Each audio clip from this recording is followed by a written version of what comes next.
नमस्कार दोस्तों, कैसे हैं आप सब। स्वागत है आप सभी का आपके अपने YouTube चैनल पर। दोस्तों, नाग नागिन की कहानियों में नागमणि का जिक्र ना आए ऐसा तो हो ही नहीं सकता, क्योंकि नागमणि इच्छाधारी नाग नागिन के लिए बहुत महत्वपूर्ण होती है।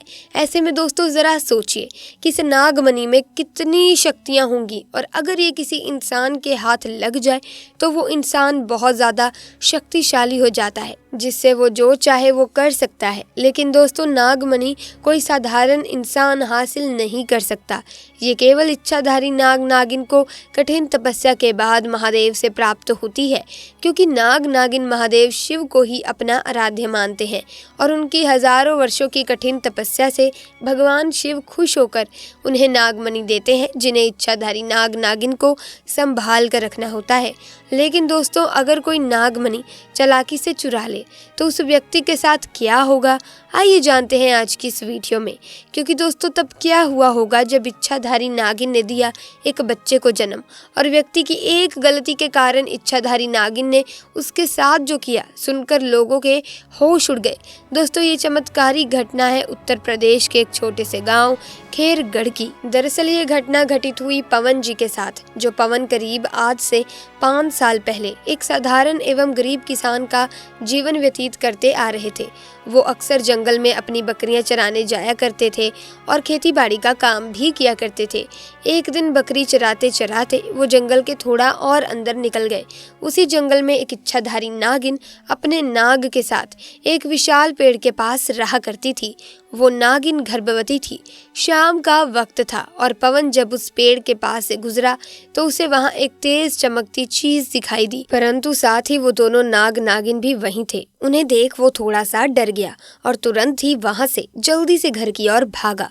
पवन इतना घबराया हुआ था कि उस समय तो उसने पीछे मुड़कर तक नहीं देखा, परंतु उस रात उसके ध्यान में वो चीज जो चमक रही थी वो बार बार आ रही थी। वो इतना तो समझ गया था कि वो हो ना हो बहुत ही ज्यादा मूल्यवान चीज थी, और अगर वो मुझे मिल गई तो मैं भी धनवान हो जाऊंगा। परंतु सबसे बड़ी मुसीबत थी वो दोनों नाग नागिन। अगले दिन वो वापस जंगल उसी पेड़ वाले स्थान पर गया और कुछ दूर खड़े रहकर छिपकर उस पेड़ के पास रह रहे नाग नागिन को देखने लगा। कुछ देर देखने के बाद उसने ध्यान दिया कि नागिन तो गर्भवती है। वो उस रात घर आकर सोचने लगा कि ये अच्छा मौका होगा जब नागिन अपने बच्चे को जन्म देगी, तभी वो नागमणि चोरी कर लेगा, क्योंकि उस समय नागिन कमज़ोर होगी। बस नाग को मारना होगा। दोस्तों, कहते हैं कि अगर किसी नाग के मुंह की तरफ गोबर मार दिया जाए तो वो अपना होश खो बैठता है। अब पवन हर रोज़ गोबर लेकर उस विशाल पेड़ के पास छुपकर सही मौके का इंतज़ार करने लगा। एक दिन दोस्तों, वो मौका भी आ गया जब नागिन अपने बच्चे को जन्म देने वाली थी।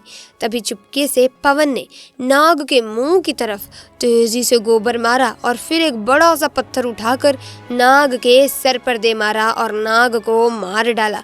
फिर उसने नागिन और उसके बच्चे को भी मार डाला और उस नागमणि को उठाकर जल्दी से घर की तरफ निकल पड़ा।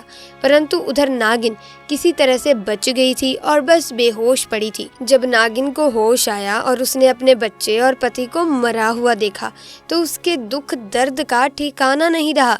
वो उस समय गुस्से से पागल होए जा रही थी और उसने पवन से बदला लेने की ठानी, परंतु मणि चली जाने के कारण वो अपनी शक्तियों का प्रयोग नहीं कर सकती थी। परंतु अभी भी वो अपना रूप तो बदल ही सकती थी। इधर पवन को जैसे ही मणि मिली उसका पूरा जीवन ही परिवर्तित हो गया। उसकी फसल इस बार काफ़ी अच्छी हुई और काफ़ी महंगे भाव में भी बिकी। उसकी तो जैसे मानो लॉटरी लग गई हो, क्योंकि जो भी वो धंधा कर रहा था उसे हर जगह से लाभ मिल रहा था, और पवन को पता था कि ये सब उस चमत्कारी नागमणि का ही कमाल है। गांव में हर जगह उसका नाम था। पवन के इस रुतबे को देखकर एक अच्छा रिश्ता पवन के लिए उसके पास ही के गांव से आया और आशा नाम की एक सुंदर स्त्री से उसका विवाह संपन्न हुआ। आशा अपने पति पवन को बहुत प्यार करती थी और बहुत इज्जत देती थी। दोनों एक दूसरे का कदम कदम पर साथ निभाते। उनकी जोड़ी गांव में मिसाल बन चुकी थी। उधर नागिन भी एक पुरुष का रूप धारण कर कुणाल नाम से पवन के यहाँ उसका मुंशी बन गया और पवन का विश्वास जीतने लगा। पवन भी कुणाल के व्यवहार और वफादारी को देख उसे अपने भाई समान ही मानने लगा। एक दिन आशा अपने पति पवन के पास आती है और बताती है कि तुम पिता बनने वाले हो, मैं गर्भवती हूँ। ये सुन पवन की खुशी का ठिकाना नहीं रहा। उस दिन वो खुद अपने मुंशी कुणाल के पास गया और बोला कि देखो कुणाल, मेरा कोई भाई नहीं है, परंतु जब से तुम्हारा साथ मिला है तुम मेरे सगे भाई से भी कहीं अधिक बन चुके हो।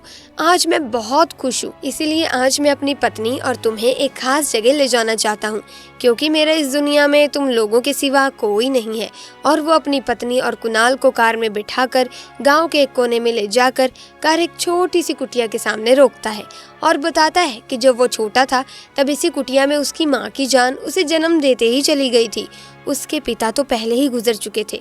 तब एक बूढ़े बाबा ने उसकी माँ को वहीं दफना दिया था और पवन को उसी बूढ़े बाबा ने पाला था।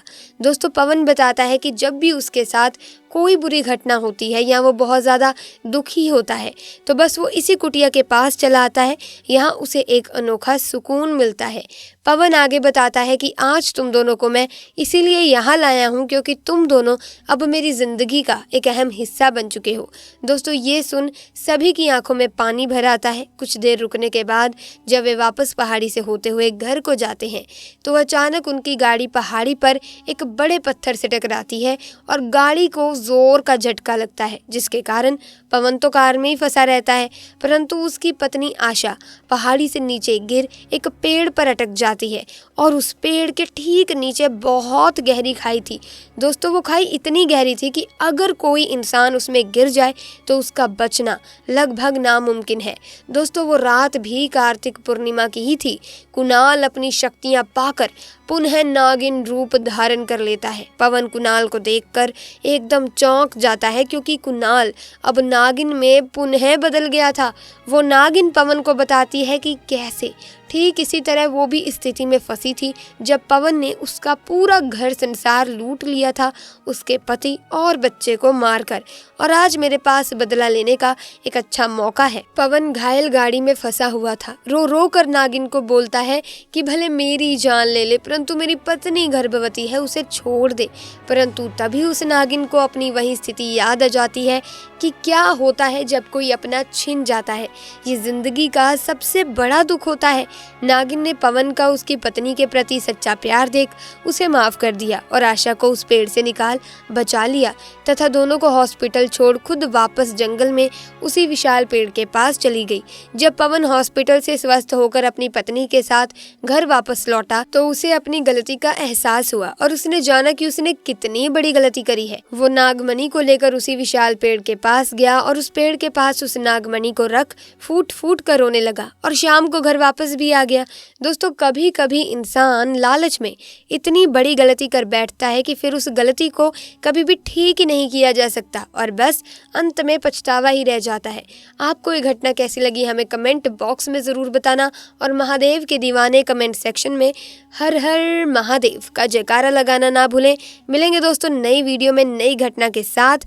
तब तक के लिए अगर आपको ये वीडियो अच्छी लगी वीडियो को लाइक और शेयर करना ना भूलें। चैनल को सब्सक्राइब करके बेल आइकन को प्रेस कर दीजिए ताकि नए वीडियोस की अपडेट आपको मिलती रहे। आपका बहुत बहुत धन्यवाद।